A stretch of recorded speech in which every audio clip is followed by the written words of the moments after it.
We guide you through how to get an invisible username on Discord so your name appears blank or invisible in servers and chats.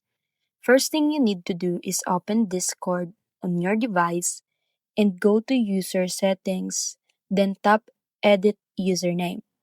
To make your username invisible, you need to use special Unicode blank character, copy a blank space character from a trusted source, or use /u2800, then paste it into the username field.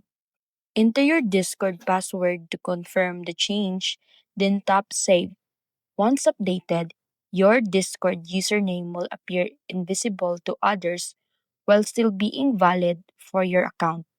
Keep in mind that Discord only allows certain invisible characters, and using this method ensures your name looks blank without breaking server rules or causing account issues.